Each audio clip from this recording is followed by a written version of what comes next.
Hey everybody, welcome to GeekStorm. I'm Sean Hilton. I'm joined today by my co-host and good friend, Michael Allen Harrison. The reason that we are here and bringing you GeekStorm is I own a comic book store called Comics Cube, located at 121 East Sycamore, located in the beautiful heart of downtown Kokomo, part of Geek Street, including Comics Cube, Kokomo Toys, American Dream Hi-Fi, and Goblin Games. And the reason Mike is here is because he's got nothing better to do today or anything. I didn't get a countdown. I usually like a countdown. 3, Nope. 2, Too late. It doesn't count 1. No, you Count said, ready? You said the one. You're not allowed to say the one. I've been over this many times. So, no guest host today. It's you and me. We're going to get right at it. Some fun and interesting things going out there in Hollywood. Mm-hmm. So, let's, Norman Reedus wants to be Ghost Rider. Now, we make fun of it all the time where an actor comes out and goes, yeah, I do that. I'd like to do that. Sure. Or they even actively go out and campaign to get a role. But it's like, man, Norman Reedus is Ghost Rider? I'm like, I don't know that doesn't make money in any world. Yeah. In Netflix world, AMC world, movie world, at this point, it's just like...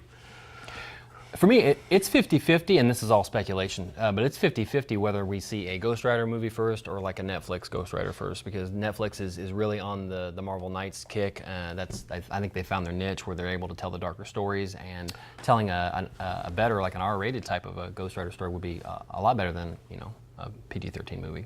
I agree, but I think, though, that they found their niche was low-budget, practical characters. Daredevil, very easy to pull off. Jessica Jones, there's not even a costume. Super simple to pull off. Yeah. Power Man or Luke Cage, easy to pull off. The one to really see how it works will be Iron Fist, because he does sometimes wear the costume. His power does have an actual, like the fist glows physical when he does stuff. So none of the characters that they've messed with so far, and I'm very happy. Sure. I think the majority of fans are very happy with the Netflix approach, but they've all been street level characters that don't have crazy sci-fi kind of effects and industrial lights and magic-y kind of stuff. You throw Ghost Rider out there, though, and he doesn't flame up. Yeah. If it's just Danny Ketch or Johnny Blaze running around in the suit. He's got to do that once an episode. Yeah, he has got to flame on kind of head, skull, and they've got a CG. Now, CW has proven that you can do it on the cheap, or at least cheap enough to do a CW budget. So I would imagine Netflix is going to have a bigger budget per episode than CW is going to have, because they're only doing 10, 13 episodes. And it gets more viewers. I just had a thing I wanted to say. What was I going to say? Please tell me. Well, I'll continue on a little bit while you do it. My only problem with Norman Reedus, yes, that's it. Stop. I don't think he's able to pull off. I don't think he's able to carry something. Okay. He's been in, at the very least, co-hosting or co-headlining movies like Boondock Saints, and he played a pretty quiet guy in that, and let Sean Patrick Flannery take the lead on that. Young Indiana Jones. Yeah. And I've seen him in a couple other things where he plays a small part. But even in in The Walking Dead, where he's arguably one of the biggest, if not the biggest, draw on Walking Dead, he's not pulling the show. So can he make us watch him for 55 minutes? I don't know. I think he is playing characters so far that lend themselves to less is more, and it's what I call the Wolverine effect. Wolverine is an incredibly cool character in a comic book where he is a team player, and he is the edgy, dark character, but he is part of a team. When you take Wolverine just by himself, however, I think it loses some of the power because you are seeing it so much. Luckily, with a Netflix-type show with a Ghost Rider kind of thing, it doesn't have to be just him. It can be a bit of an ensemble depending on how they want to relate it. If they want to do it as like a highway to heaven with Ghost Rider on the streets, going across country, saving people's souls, or interacting with supernatural like demon slaying, that's the cool thing. Is you've had Johnny Blaze was the original. Well, he wasn't even the original. There was a Western Ghost Rider, which nobody really knows that much about. They showed him in the movies, but you had Johnny Blaze as the first real Ghost Rider. I think that was popular. Danny Ketch came around in the '90s. There's been a female Ghost Rider recently, and there's been a Ghost Rider that actually has been in a car that kind of went with a Fast and Furious kind of an angle. And so the idea is the spirit of vengeance isn't just about the motorcycle. The spirit of vengeance is about whatever vehicle so I'm still waiting for Ghost Rider, Chopper, like Airwolf Ghost Rider. It'd be cool to see. Okay, because we're getting close to Defenders, and although they'll probably continue with certainly Jessica Jones and maybe even they'll do Daredevil for a few more seasons. But it'd be kind of cool to have a second Defenders set that comes out in, let's say, 4 years, 5 years, that focuses around all these characters that we keep hearing that they might be but then we're missing one, like Moon Knight, Ghost Rider, Brother Voodoo. See, now I got to tell you, out of all those, and whereas I think Moon Knight's a cool character, I think Ghost Rider's got a cool visual appeal. The Norman Reedus connection's kind of interesting. But I want better stories. I want interesting stories. Right. And Brother Voodoo, a character that I know very little about, he's been around since I started collecting comics, but he's always been a D-lister. Yeah. Got it upgraded to maybe a B- lister. Maybe he could recently. he could be supporting in one of the other. No, I wanted to have his own show. Well, then he would have to have supporting then because. Oh yeah. I don't know that. But the point is we know so little about him. We know so little about Voodoo. Kids, Voodoo is dangerous, and I've said this 1,000 times. Voodoo, what? San what? You don't practice? Oh, I don't. Well, I don't practice Santeria. Okay. Got no crystal ball. But Voodoo's dangerous. So let's just not miss. Let's talk about it. I'm excited. But I wanted to talk. I was excited about that character. Go ahead, Brother Voodoo. It's a character that I think there's a lot of legs in. You can do the mystical element. They could do it a police procedural quirky element. They could do the whole New Orleans falling apart. To kind of they can do different locales. Everything so far has been city street. All 4 characters are going to be urban style characters. Brother Voodoo would allow them to branch out and go and look at different parts of the world and the country, different cultures in a way that could be really fun and exciting, and maybe even have just a teeny tiny touch on to Doctor Strange. Even if it was just the name. At some point they said the name. That'd be cool. So stuff to look forward to. Cool.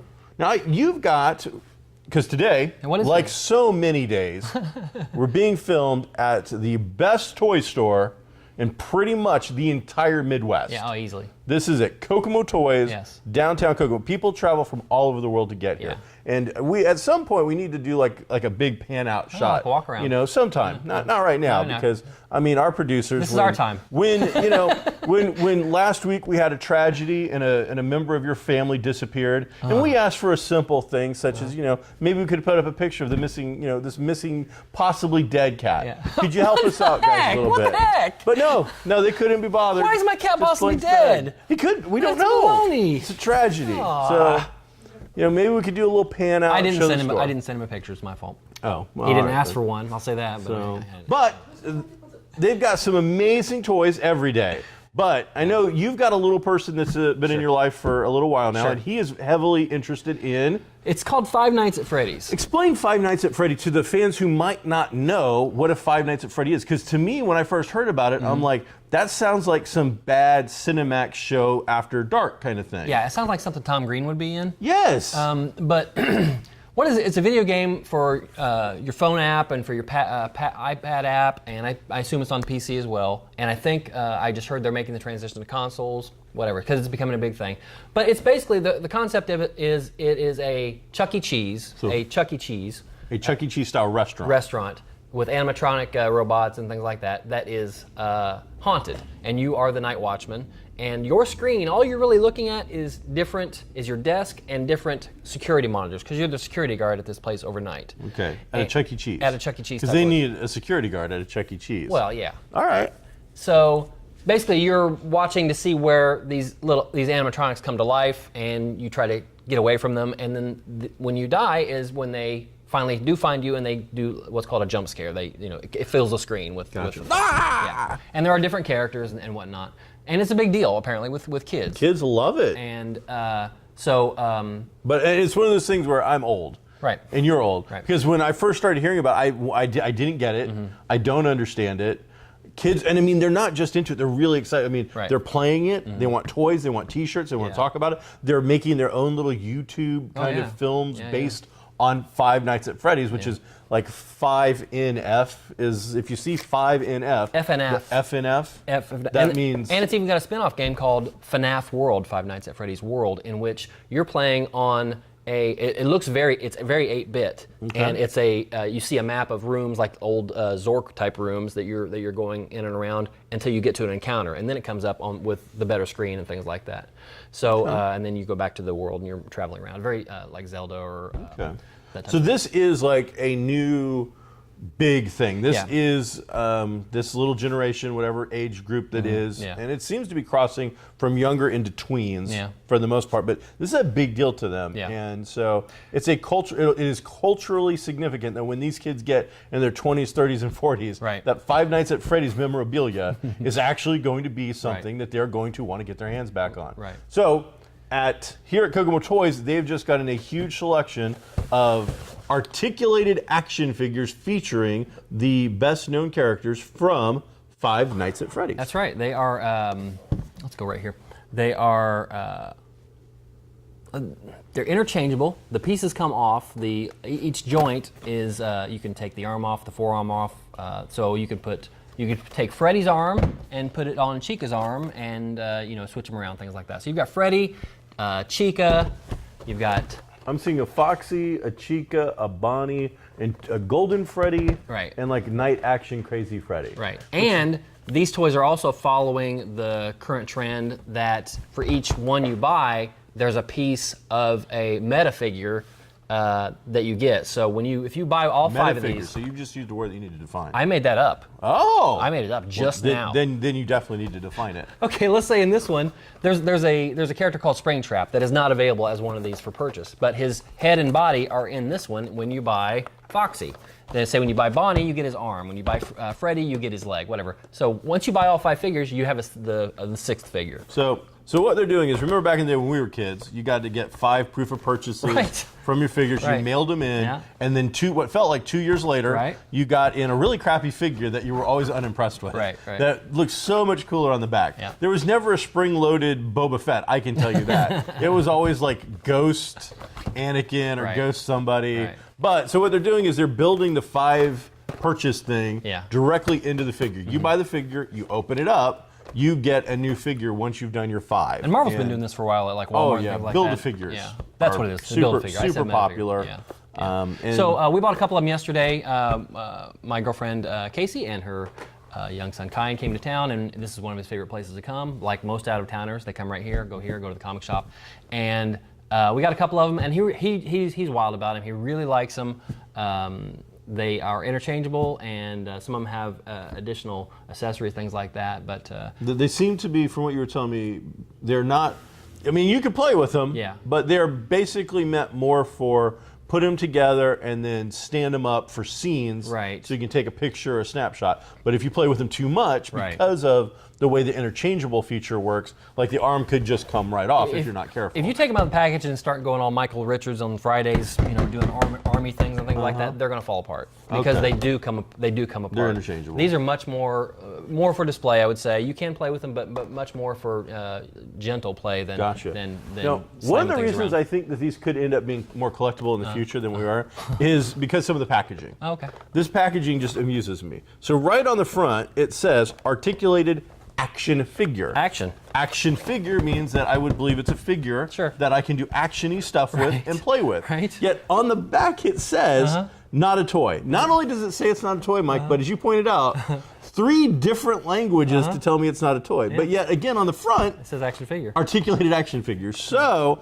I'm not sure exactly what it's supposed to be, but again, Five Nights at Freddy, this is if I was going to be buying some toys, putting them in mothballs and just letting them sit for about 20 years, based on, again, the fact that everything is circular and kids will want to purchase what they thought was cool when they were young. Pokemon's made a comeback. Mighty Morphin Power Rangers made a comeback. Five Nights at Freddy is that next thing that they're going to want in a couple of years. Yeah, he's got probably 100 of them, and they're $15 a piece. And these things are, and I have been looking, these things are sold out at Walmart everywhere. Oh yeah, you can't. You really can't find them. He's also got the mystery bags for them, which have the little mini Funko Pop figures. Okay. And then he's got plushies back there. He's got a ton of those too. So those are both popular. This is the kind of thing, and absolutely, I have no qualms giving these guys a little free promotion. This is the kind of thing you buy it now, you save it till the holiday time, whatever holiday it is that you into, Yeah. you've got them saved back because when it comes time, they're going to want them, and ain't nobody going to have them except on eBay. You won't find and then you have to make the decision. Yeah. Do I give them to them for Christmas, or do I sell them on eBay for hundreds of dollars and make a profit? Right. Because I sell them on know. eBay and make a profit. I know. That's what I do. So that's Toy Corner. that was pretty cool, though. Yeah. There's some neat stuff going on. Yeah. All right, so World of Comics. Civil War has kicked off for Marvel Comics. Civil War 2. Civil War 2, incredibly popular. We have sold out of just about everything. The only reason I still have a copy of this book, no joke, is I took it home, it was a little piece of dog hair, to read, and as soon as it goes back in the store, we sold out yesterday in one day. Cool. Fans of BBC Sherlock, they've just put out a very large, this is a hefty comic, adaptation of Sherlock. Not only is it Sherlock, not only is it BBC, but it's also done in a manga style. Wow. Now, it's not reading it from back to front, but it is got the black and white style manga art that's so popular. So if you're a Sherlock fan, if you're a manga fan, if you're a BBC fan, if you're a Moffat fan, because he's actually right involved from the beginning, well, we're checking out. That's doing really well. Part of Civil War, they've got some spin-offs. And the Spider-Man was a spin-off. Gods of War is a spin-off featuring Hercules getting ready to get the old guard back It together. seems like they only break him out for events. They don't. He's not around much for anything else. Well, I'll give you a little background because I just read the last Hercules series, which was really pretty good series. And this is the I enjoyed Korean it. Hulk. Is he still around? Yes, that's Okay. Cho. Okay. He was he's super smart. He's like the third smartest person in the Marvel Universe. Whoa. They give you an actual number where he ranks Wow. as part of his thing. They don't tell you who the other people are above him, but they do point out that he's like the third to fifth smartest Should be person in the world. T'Challa and Reed Richards. And he's Reed Richards should be way up. Tony Stark probably. Maybe. But maybe Henry Penn. But regardless, what is interesting about this is it's a good thing to check out for Civil War fans who want extra stuff. But what happened was they canceled Hercules series. It was called Hercules. It's weird. Again, it was a really good book. Canceled it. This is so, and this is Hercules, Civil War 2, Gods of War #1. This is so obviously Hercules #8 that it's not even funny. So it's like, hey, we're going to cancel the book. We know you got that ongoing storyline. Right. So just fold in a Civil War thing and make it work. So if you've read the last Hercules series, check it out. If you like Hercules, but didn't check out the last series, the trade paperback came out the same day Wow. as That one this came out. issue. Nice. So you can get caught up, and it's really well done. Hercules is, the idea is that he's the original superhero, but since, I don't know how long, but they've said since for a very long time, he has tarnished his image by boozing, partying, just being, a Greek god. Those all And sound like great things. I so don't see the word tarnish in there. he's kind of been laid low. Rebirth from DC.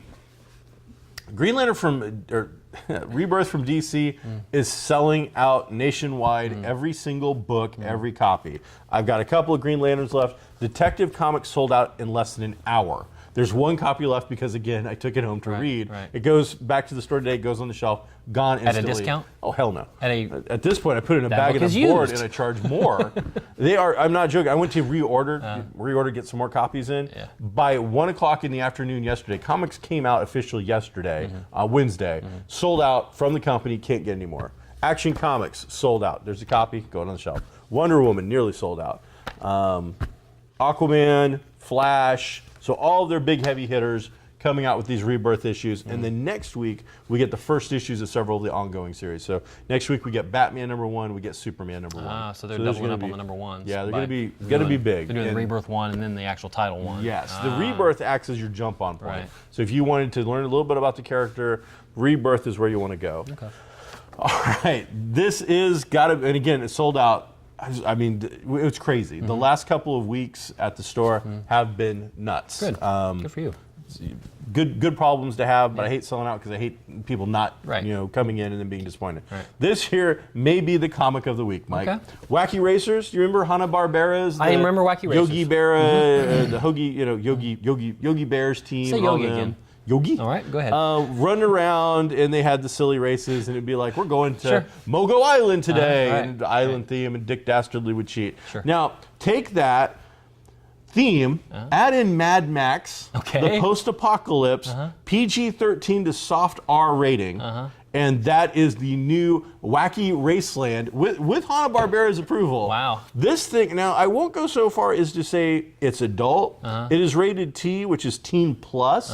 meaning I would say 14, 15, 16 to be really comfortable, but it's dark, its art style is really not Hanna-Barbera at all. So would you say, other than, hey, we've got this property, let's inject it into something, that probably wouldn't be called Wacky Racers. It would be. Well, they've taken all the characters, like the Penelope Speedheart or Pureheart or whatever. Penelope Pistop? She's in it. Wow. Dick Dastardly's in it. Jeez. The good guy. Now, they did take out the funny animals. Okay. They took out the Yogi team. Smedley, or what was his name? But Snidely, yeah. Whiplash is in there, and he might even have a sidekick as a... Oh, yeah, he's got a sidekick as a dog, I believe. But it's like... A real dog?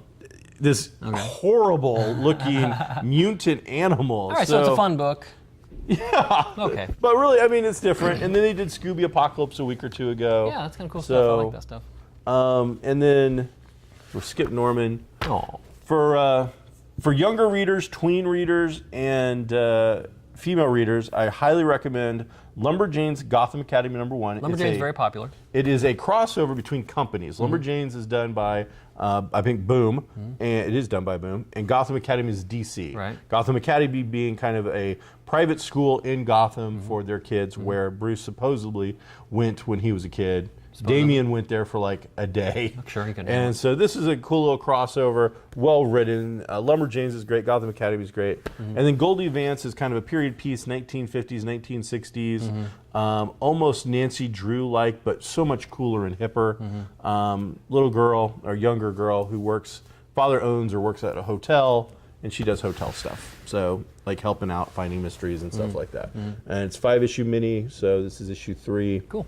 Getting closed up there. What else you got? Oh, hey, I was going to talk about some of those things. So, okay, we got. Have you seen? Okay, the picture that's going around about J.K. Simmons. Jeez. Okay, AKA the Hulk. J.K. Simmons, for those of you who don't just know actors' names, played in the Spider-Man role as by far the best J. Jonah Jameson I've ever seen. In fact, they didn't have J. Jonah Jameson in the last 2. Movies, because they didn't. How do you top that? You don't want to go up against that particular portrayal. He's great. He played it over the top, but he won an Academy Award. He was great, yeah, and he won an Academy Award Whiplash. for Whiplash. And then starred in a situation 30-minute comedy just a year or two ago about a blind father. I'm a big J.K. Simmons I know fan. you are. I enjoy him. No, you normally step on my line. So anyway, here's the picture, and Mike's going to put it right here. I know he is. And look, he's totally ripped. Here's the I think what the deceptive thing is that. I'll put a cat picture up instead. The title. Hey, if it brings the governor home, fine. No, if the caption on all the things I've seen says J.K. gets ripped for Gotham for Justice League. Commissioner Gordon. He's gonna be Commissioner Gordon. I don't see that character needing to be all ripped up. I just think that he's probably at the gym and somebody got him and they threw it up. It's like, holy cow! Yeah, he's a monster. He's in great shape. I think they say he's like 63 years old. Yeah, early but 60s, and he was a monster. If I was him, I would be, because he's been an actor for forever and a day, but he's obviously hitting the top of his bell curve, and he wants to stay fit, stay working as long as he can, because he's an older fella. So good for him. I hope I look like that when I'm 60. I made the joke yesterday when we saw the picture. I'm like, he's trying out for cable. That's what he's going for. And he's, again, as much as I like Ron Perlman, I like it. He's got a little crossover appeal. Yeah. He's the right kind of guy to go with a Ryan Reynolds. It's not going to overshadow Ryan. Yeah. But has shown he's got comedy chops. Yeah. He can do character acting. Oh yeah. So I don't think he's going to get that. No. I don't even know he's going to go out for a cable role. Yeah. But man, that would be well done. Yeah. There's a commercial out there right now. Starring, I don't want to get it wrong, it's the original Cyclops from the 3 movies. James Marsden? Marsden? I don't want to get messed up with Spike, Matt, whatever. So you know who I'm talking about, though. I do. The tall guy, dark hair. Okay, so it's a car commercial. I don't know exactly what car it is, and I don't think we can show it. Okay. But you need to type in James Marsden's or whatever and the car commercial and check it out. Okay. This was a backdoor attempt of his to get the Han Solo role. Oh no. You gotta look at him. Really? He's got some black slacks on, a black vest with a white, it's not a turtleneck, but he looks so much like Han Solo in the real world that it's silly. So it's just a personal thing that I saw. As soon as I saw it, I'm like, he's trying to be Han Solo.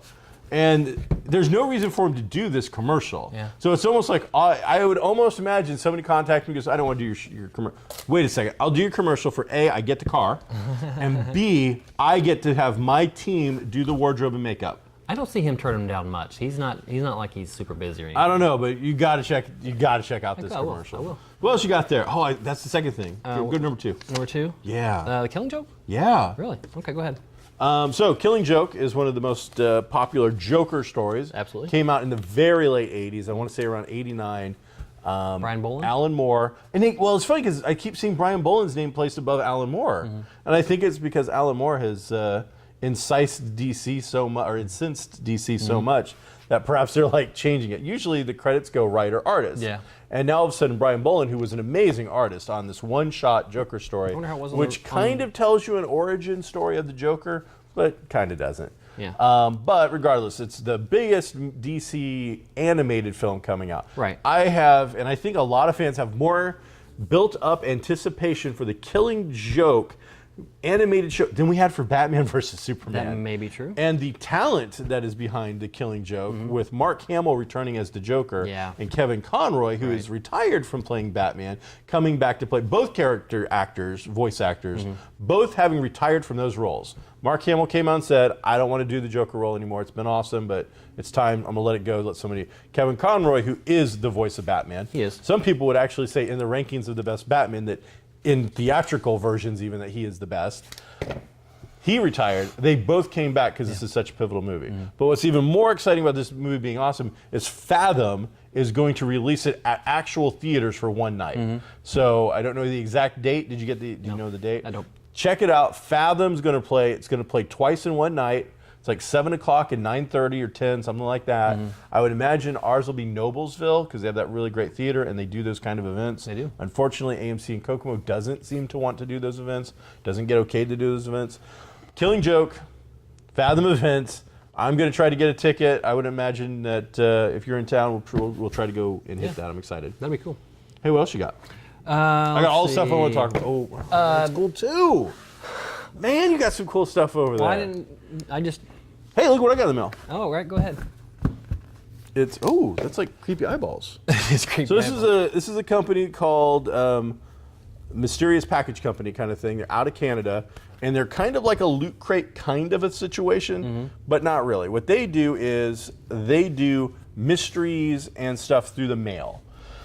The way it really should work is I don't tell you, and for your birthday or holiday or an anniversary, you know, because you and me are like that, I send it to you, and you get this mysterious envelope or something in the mail from some strange lost person or whatever. I'm going to ruin it for you right now. I didn't get you anything. Go ahead with your story.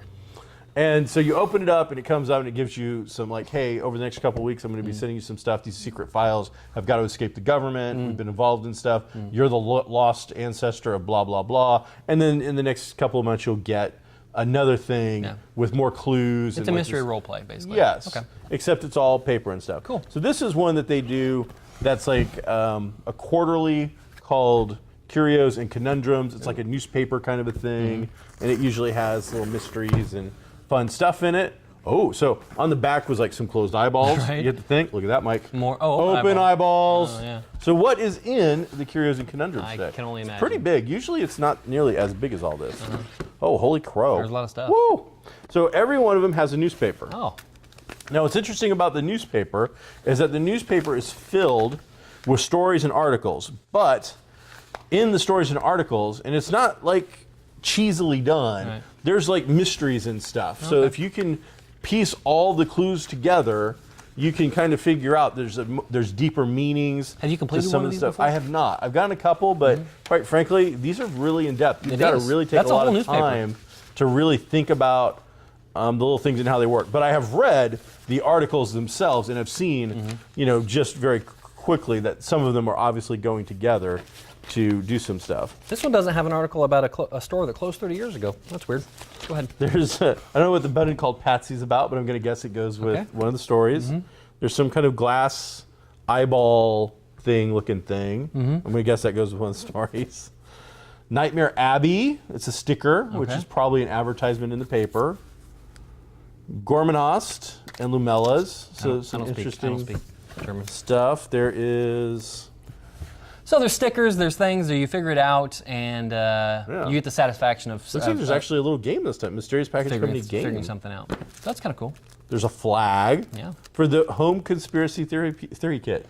Warning: contains small pointy objects. So you get a little flaggy thing. That's kind of cool. There's not a toy on there. Yeah. Probably doesn't. Not a toy. Probably. No. So if you're fans of the Big Bang Theory and Sheldon's fun with flags, get a little flag. All right, so a little envelope with some tin foil in it. Okay. Aluminum foil hat instructions. Okay. Tells you how to make your own aluminum hat. That's and excellent. then A paper bag. a paper bag In which you can. you can cut holes in and An hide. unknown comic. It's a Nanabe bag. Oh, okay. And then I don't know, some kind of It's a comb. called the nitpicker. Oh, it looks like it's for bugs. Ugh. So that's what's in there. And I mean, it's hard to describe really, but our friend Nick is currently receiving one of the big packages where you get a mystery and little stuff and cool things. Hey, in the news titled "Aging Actor Must Have Either a New Wife or 3 New Grandkids that he needs to put through college," Anthony Hopkins is going to be on Transformers 5. Can you believe that? Bringing some gravitas, some experience, a different audience to probably my least favorite franchise. It says do It's not. between that and Turtles. Transformers and remove Turtles. this tag under penalty of Here's law. what I'd like to see. I'd like to see Transformers on this side and Turtles on this side. I'd like to see them get thrown in the Thunderdome, and Tina Turner's up there, and she's saying, "One man enter, one man leave." Who runs? And if that happened, we'd at least be down to one really, really crappy franchise. But for whatever reason, Sir Anthony Hopkins, I'm gonna question that now. I'm gonna actually look into it because do you deserve this, sir? Can that be taken away? Transformers 5. Teenage Mutant Ninja Turtles #1 at the box office. That's great. But was down considerably compared to the first version that came out a couple years ago. Right. Is this the second week or first week? Week 1 was last week, so we're going into week 2 now. Okay. So there you go. I believe that is GeekStorm for the week. I am Sean Hilton. This is Michael Allen Harrison, and together we form Nope, we don't. of Kind of stuff. No, stop it. a cool comic dude That was assault. and his frosty friend. That was assault.